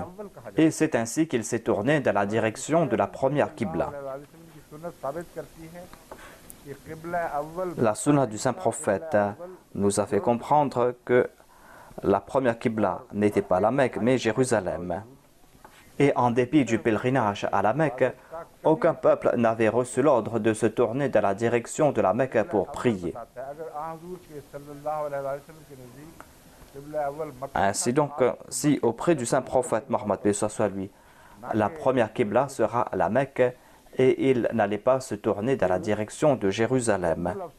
Le temple de Salomon a été bâti plusieurs centaines d'années après Moïse. J'ai déjà répondu à cela. Le temple de Salomon n'a aucun lien avec cela. On n'est pas en train d'adorer ce temple, mais ce temple était un centre là-bas. Dans un centre, il faut y avoir ce temple. Dieu voulait faire en premier cette région un centre pour les Hébreux. Là où se trouve le centre, se trouvent aussi des bâtiments ou des édifices centraux. Et il déclare que les gens partaient à la Mecque pour accomplir le pèlerinage.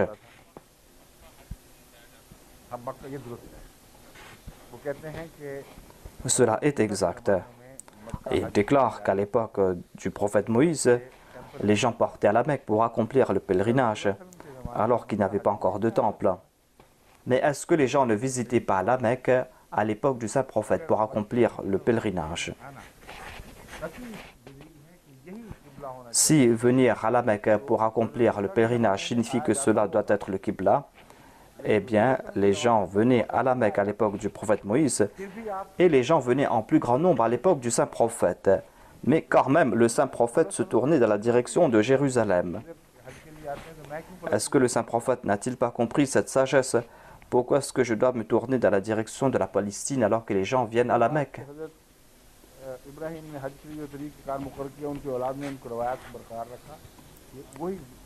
Il a déclaré que le prophète Abraham avait fondé la Mecque pour le pèlerinage et que ses descendants ont perpétué ces traditions. Ainsi, en dépit de toutes ces traditions, le saint prophète s'est tourné dans la direction de la Palestine et non pas dans la direction de la Mecque. Mais il désirait que la Mecque soit son Qibla. Il a déclaré que nous t'avons vu tourner dans cette direction. Et dans ses prosternations, il était animé de ces mêmes sentiments, à savoir qu'il voulait se tourner dans la direction de la Mecque. Et Dieu a accepté ses supplications et a fait de la Mecque son Qibla. C'est au saint prophète Mohammed sallallahu alayhi wa sallam qu'on a expliqué cela et pas au prophète Moïse. Ensuite, il a déclaré que le beau-père de Moïse était parmi les descendants d'Abraham et il avait maintenu les traditions d'Abraham. C'est là une spéculation. Personne ne sait cela. On ne trouve pas mention, à savoir que Hadrat Shuaib, le beau-père de Moïse, accomplissait le Hajj. Il a tiré sa conclusion parce qu'il avait évoqué Thamaniya Hijaj. Dans le Saint-Coran, on trouve mention de Thamaniya Hijaj.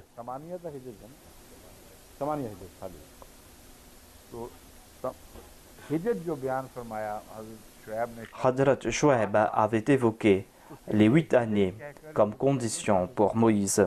Et on veut nous faire croire ici que Hijaj signifie pèlerinage.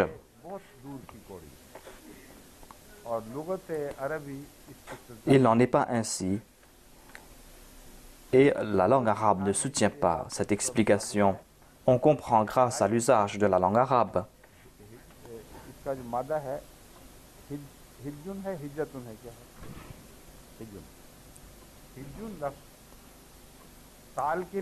Que la racine est hijjun. Et hijjun signifie aussi l'année. Et hijj signifie aussi intention. Hajja est le verbe, c'est-à-dire qu'il a eu l'intention de faire quelque chose. Et hajja signifie aussi année. C'est ainsi qu'on a transformé ce mot en terme religieux pour dire le pèlerinage. Le terme Hajj va s'appliquer à cet endroit que l'on a l'intention de visiter tous les ans. उसको हज के तौर पर पेश फरमाया गोया कि जो रूट के अंदर Ainsi, dans la racine de ce mot, il y a ces deux sens. हज एक इस्लामी इस्तिलाह बन Et c'est ainsi qu'en islam, on a utilisé le terme Hajj comme terme islamique pour qualifier le pèlerinage. Et Hadrat Shoaib n'avait pas pu imaginer cela. Le beau-père de Moïse avait utilisé le terme Hajj dans le sens de année. तथा तो बात है कि C'est ainsi que l'on comprend l'élégance du Saint-Coran. औकात उस जमाने की तयीन की खातिर Et le Saint-Coran utilisait ces termes qui étaient en vogue à l'époque. हालांकि उस वक्त Tout comme il est dit Alladhi bi Bakka. Alors qu'à l'époque de la révélation du Saint-Coran, on utilisait le terme Makka et non pas Bakka. Le Saint-Coran nous fait comprendre que c'est une ancienne maison. Et à l'époque, les gens ne l'appelaient pas Makka, mais Bakka. इशारे हैं जो तारीख के बाद पहलुओं पर रोशनी डालते Et le Saint-Coran nous indique vers certains faits historiques. हैं हज का लफ्ज साल के लिए इस्तेमाल किया है अरबों में राय Et on a utilisé le terme Hajj pour l'année. C'était l'usage à l'époque du Saint-Prophète et même après le Saint-Prophète, Mohammed paix soit sur lui. ये लफ्ज साल के लिए इस्तेमाल Mais certaines tribus हज़रत शुएब की मज़ीद avaient utilisé ce terme pour année. इशारतन Ainsi, on peut trouver une indication concernant l'usage de ce mot à l'époque de Hadrat Shoaib. कहने ही Et il avait utilisé le terme Hajj. उससे ये नतीजा निकालना कि हज Cela a été répété ici. Est-ce qu'on peut tirer la conclusion que c'est une indication concernant le pèlerinage बात समझ et que c'est pour cette raison que Hadrat Moussa a compris cela et qu'il a déclaré qu'on doit se tourner dans la direction de la Mecque? S'il avait compris cela, pourquoi est-ce qu'ils ont changé de Qibla par la suite? Pourquoi par la suite se sont-ils tournés dans la direction du temple de Salomon? Si le Qibla est permanent et que c'est le premier Qibla et le dernier Qibla, eh bien pourquoi est-ce qu'on doit se détourner de lui au cours de l'histoire? मुदज्जज और बाला बातें बताती हैं कि इब्तिदा में इबादत की सीमत मक्का की तरफ थी ये उन्होंने नतीजा निकाला है मैं ये नतीजा निकालता हूँ कि मुदज्जज बाला बातें बताती हैं Je tire donc la conclusion que tout cela prouve qu'avant l'époque du saint prophète Mohammed paix soit lui, इबादत की सीमत मुकर्रर नहीं jamais la Mecque n'a été choisie comme la direction pour se tourner pour la prière. Le pèlerinage était là, mais इशारतन भी ये aucune religion ne se tournait dans la direction de la Mecque pour prier. Et la Mecque n'était pas le Qibla pour personne. Le premier Qibla qu'on a évoqué est la Palestine. नमाज उस तरफ On trouve mention de cela, le fait que l'on se tournait dans la direction pour prier. On a considéré cela comme le premier Qibla car le saint prophète se tournait dans cette direction pour prier. Je ne sais pas si les chrétiens, les juifs ont les mêmes traditions, की अहमियत बयान फरमाई mais puisque Dieu a évoqué l'importance de la Palestine, que c'est le centre des juifs et que c'est la terre sainte, c'est pour cette raison que le saint prophète s'est tourné dans cette direction. पर नाजिल हुआ है अगर ये Mais c'est le saint prophète qui a reçu l'ordre de faire de la Mecque le Qibla. मक्के से S'il n'en était pas ainsi, le saint prophète Mohammed paix soit sur lui n'aurait pas ressenti une telle anxiété à ce sujet en raison de son amour pour la Mecque et pour la Kaaba. Est-ce qu'il ne savait pas que le Qibla permanent était la Mecque et pourquoi est-ce qu'il devait se tourner dans une autre direction? मेरे मजमून की तायीद कर रहे हैं Ainsi, je vous remercie pour vos arguments. Vous êtes en train de me soutenir.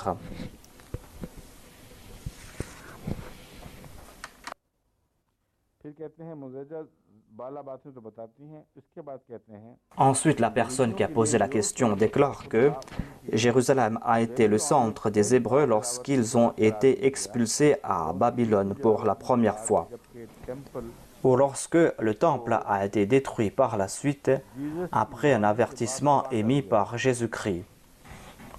या का लफ्ज बताता है कि उनको खुद इस बारे में शक है Ainsi, cette personne elle-même a des doutes à ce sujet. हिजरत से भी Le Qibla a une relation avec l'immigration इस मजमून को बांधा हुआ है et le Saint-Coran a lié ces deux choses.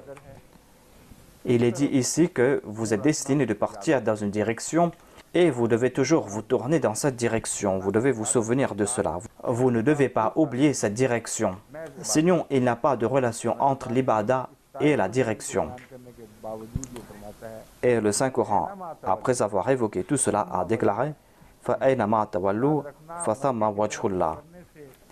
Il est dit que l'adoration n'a aucun lien avec la direction de la Mecque. Là où vous allez vous tourner, vous allez trouver la face de Dieu. C'est-à-dire, vous allez vous tourner dans la direction de Dieu.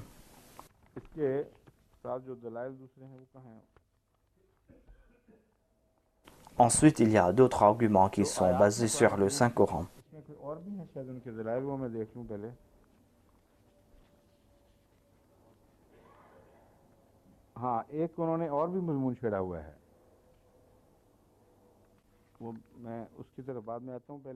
Je vais vous présenter le verset dans lequel on trouve mention du Qibla. Fala nuwalliyannaka qiblatan tardaha. Nous allons te faire tourner dans la direction de ce Qibla que tu aimes. Le saint prophète Mohammed lui avait cet amour naturel pour le Qibla. فَوَلِّ وَجْهَكَ شَطْرَ الْمَسْجِدِ الْحَرَامِ فَأَيْنَمَا كُنْتُمْ فَوَلُّوا وُجُوهَكُمْ شَطْرَهُ. C'était le premier ordre qui a été donné. Ensuite, il est dit وَمِنْ حَيْثُ خَرَجْتَ فَوَلِّ وَجْهَكَ شَطْرَ الْمَسْجِدِ الْحَرَامِ. D'où que vous sortez, vous devez toujours vous tourner dans la direction de la mosquée sacrée.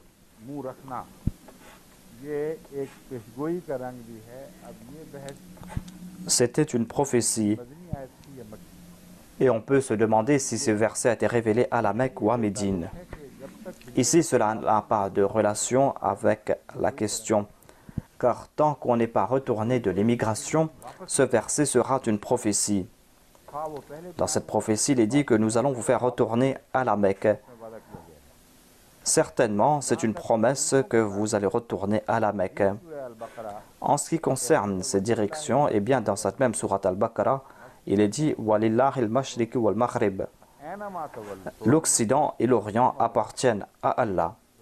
فَأَيْنَمَا تُوَلُّوا فَثَمَّ وَجْهُ اللَّهِ. Quelle que soit la direction dans laquelle vous allez vous tourner, vous allez voir la face de Dieu. Inna Allaha wasi'un alim. Allah est celui qui accorde des largesses et il est omniscient. Cela veut dire que l'islam va se répandre. Le Qibla sera le même. Nous essayons à travers des boussoles de trouver la direction de la Mecque. Mais puisque la Mecque est très éloignée, il se peut que vous fassiez une erreur de moindre degré et que vous ne vous tourniez pas dans la direction de la Mecque.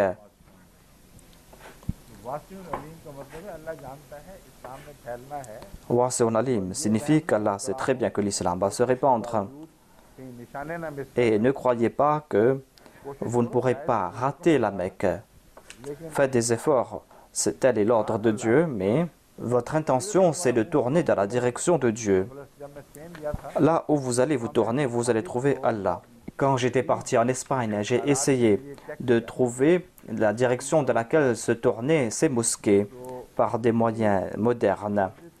Dans certains cas, la direction de ces mosquées partait trop à droite ou partait trop à gauche de la Kaaba.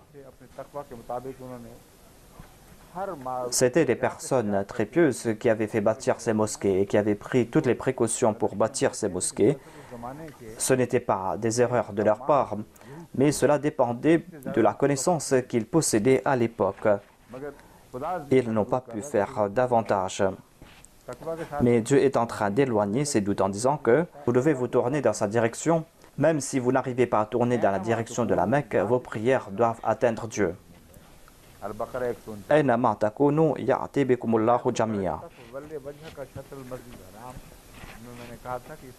Dans le verset précédent, comme je l'ai déclaré, on trouve mention du retour de l'émigration.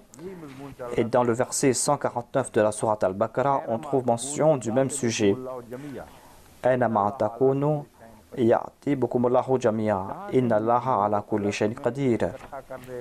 Là où vous allez vous tourner, certainement Dieu va vous réunir. Et Allah est tout-puissant. On avait promis une terre au prophète Moïse. Et cette promesse concernait cette terre. Et le prophète Moïse ne devait pas protéger son peuple uniquement de la colère de Pharaon, mais il devait le faire atteindre cette terre promise. S'il n'y avait pas cette promesse, eh bien pourquoi est-ce qu'il se serait mis en difficulté? Il pourrait élire domicile là où il leur semblait. Mais ils ont tourné autour de cette terre et la direction était toujours cette terre promise. Ainsi, la terre promise était l'objectif de son émigration. लेन हिजतुन देता है या हिज्जतुन देता है? हिजतुन दोनों तरह है। लेन हमने देखी तो उसमें है Dans le dictionnaire de l'Ain, on utilise le terme hajja pour dire on a fait une intention. हिजतुन is also a year. अरब कहते हैं Hijjatun signifie année. अक़मतु इंदहु Les Arabes disent Akamtu indahu hijjatan, उसके पास एक साल ठहरा। c'est-à-dire je suis resté chez lui pour une année. उनके तसव्वुर के किसी गोशी में भी हज नहीं है। फिर वो कहते हैं Ainsi, il n'est pas question du pèlerinage ici. I stayed at his La traduction de cela est que je suis resté chez lui pour une année. सलासा हिजजन कवामिला। Ensuite, il est dit Thalatha hijjadin kawamila. मुराद है 30 Selon l'usage arabe, Thalatha hijjadin kawamila signifie 3 années complètes. एक इस्तेमाल Voilà l'essence du terme hijjaj. के लिए है। वो कहाँ है?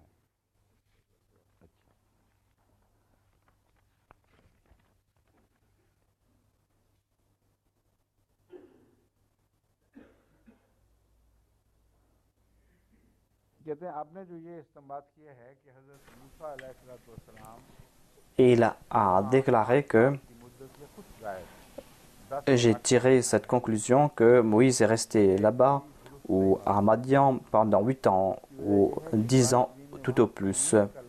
Et il a déclaré que le Saint-Coran utilisait le terme sinin. बिज़ा सिनीन Et il n'a pas dit Beda sinin. से मुराद है Puisqu'il n'y a pas Beda, cela veut dire que sinin peut s'étaler sur plusieurs années. ये भी इनकी गलतफहमी है। C'est là encore une fois un malentendu de la part de cette personne qui a posé cette question. मुअय्यन सालों की जमा का नाम। Sinin signifie un nombre d'années indéfini. वहाँ Mais si on a déjà fixé le nombre d'années, जहाँ ये eh bien ce n'est plus la peine d'utiliser le terme Beda. 10 साल तक मुमताज़ हो सकती है, वहाँ S'il est dit 8 ans ou 10 ans, eh bien ce n'est pas la peine d'utiliser le terme Beda. Beda va mettre tout cela en doute. के बाद Si Moïse n'est pas parti après cette période de 8 ans 9 और 10 के दरमियान निकले हैं। अगर बिज़ा et s'il est sorti entre la 9e et la 10e année, eh bien si on utilise Beda, eh bien cela ne va plus s'appliquer ici. Et si on utilise le terme Beda, cela veut dire qu'il est sorti après la 3e année. Car Beda signifie entre 3 et 9. बात वाज़ेह फरमाने के बाद Pourquoi est-ce qu'Allah पैदा फरमाना allait-il déclarer cela clairement et ensuite mettre tout cela en doute? जो ज़्यादा भी हो। Sinin signifie un nombre d'années indéfini बिज़ा की et cela peut signifier plusieurs années. लाज़िम था कि Mais puisqu'il n'y a pas dit ici Beda, cela veut dire que Moïse n'allait pas quitter Madian avant cette période de 8 ans. 8 से 10 तक का इम्कान मौजूद Il lui était possible de partir entre la 8e et la 10e année. नज़र रखकर यही कहता रहा हूँ कि गालिबन तरस C'est pour cette raison que je suis en train de dire que, selon toutes les possibilités, il est parti immédiatement après la 8e année. और 10 साल के बाद Mais il se peut aussi qu'il ait attendu 10 ans इसलिए अगर ये et qu'il a quitté Madian après cette période de 10 ans. Mais en tout cas, le terme Beda ne peut s'appliquer ici. इतना वाज़ेह और सती है कि उसको बढ़ाने Mais tout cela a été dit clairement dans le Saint-Coran. या फिर बाइबल में Et ce n'est pas la peine d'avoir des doutes à ce sujet. निकल के बाहर जाएं Soit que vous allez vous tourner dans la Bible, soit que vous allez tourner vers le Saint-Coran. Et selon la Bible, Moïse est retourné alors qu'il avait 80 ans. आखिरी बात यह है कि मैं Et tout sera sens dessus-dessous. अगर J'ai demandé à faire des recherches. साबित करे कि वो खाना Et si les recherches ont prouvé qu'ils se sont tournés dans la direction de la Mecque, eh bien, on l'accepte. Cela ne nous cause aucun tort. Mais on va devoir se demander pourquoi est-ce que le saint prophète ne s'est-il pas tourné dans la direction de la Mecque. Et je suis sûr que ces maisons des Hébreux n'étaient pas bâties dans la direction de la Mecque. Ils se tournaient certainement dans la direction de la Palestine, ou qu'il y aura un autre sens. C'est-à-dire que leurs maisons étaient bâties face à face. Et il n'y avait pas à l'époque des moyens pour fixer ces directions, mais les gens dépendaient du soleil pour fixer la direction de quelque chose. Ainsi, ils se trouvaient. Dans quelle direction se trouvaient Canaan et la Palestine? Les Égyptiens connaissaient cela très bien. C'est pour cette raison qu'il se peut qu'ils se tournaient dans cette direction. Et s'il allait se tourner dans la direction de la Mecque, ils allaient se tourner un peu vers le sud. S'il allait se tourner vers la Palestine, ils allaient se tourner vers le nord. Et il y aura cet angle droit. Ainsi, vous devez faire ces recherches. Qu'Allah accorde une longue vie à M. Mustafa Sabit afin que nous puissions voir le résultat de ces recherches.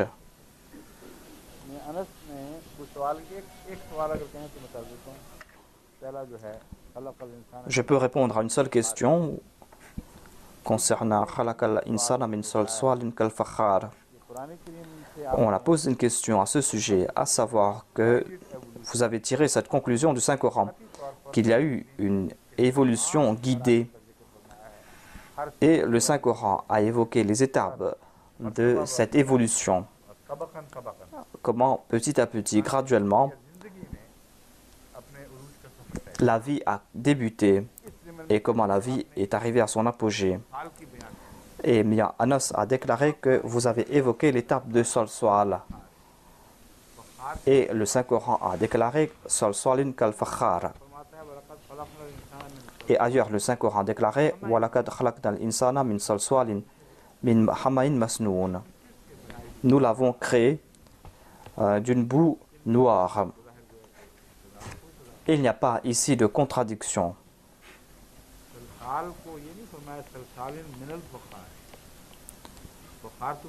Il n'est pas dit Salsalin min al-fakhar. Salsal signifie ces croûtes de terre qui se sont asséchées. Fakhar signifie un pot de terre cuite.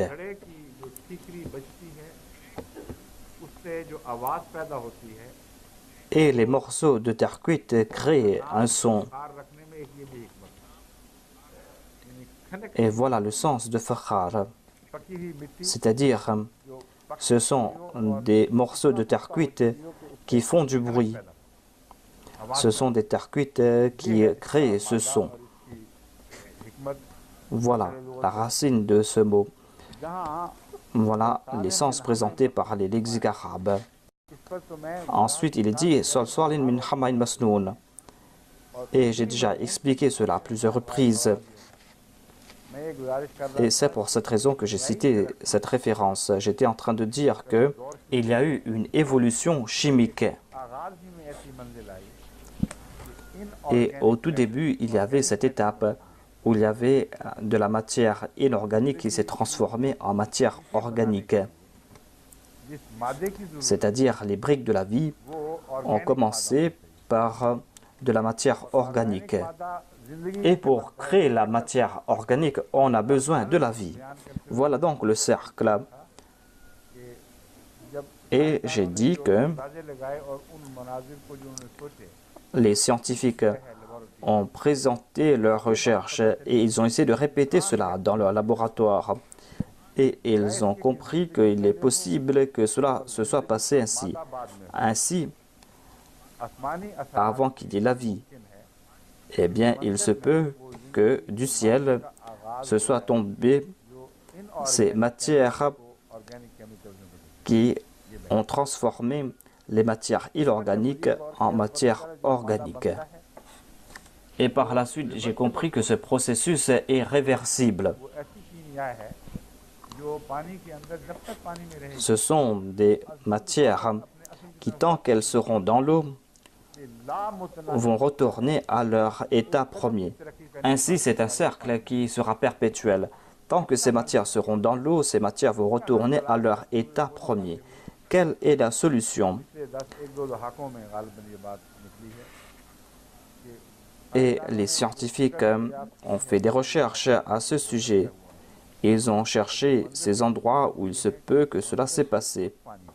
Ils sont en train de présenter cela en disant que dans la mer se trouvaient ces matières qui étaient la source de la vie. On trouvait là-bas les briques de la vie dans leur état primaire.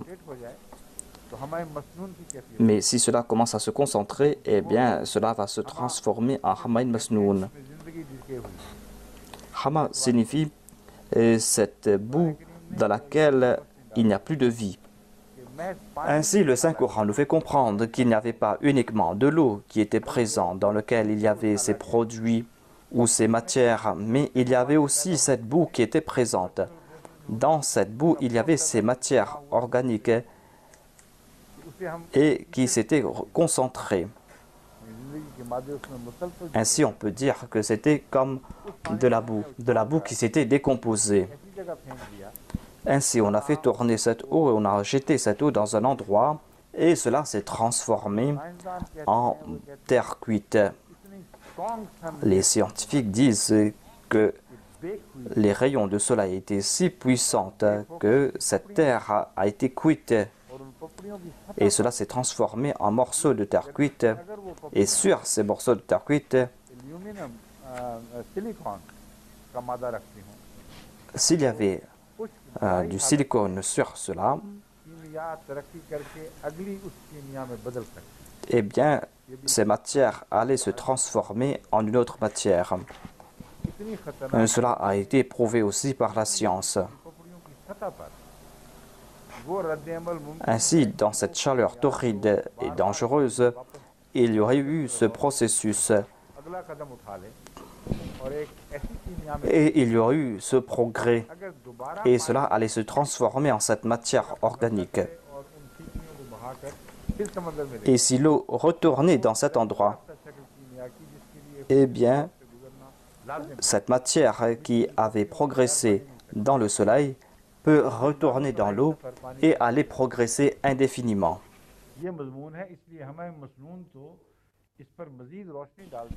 Ainsi, le terme Hamaïn Masnoun nous fait comprendre cela davantage. Cela n'est pas contraire à ce que je voulais expliquer.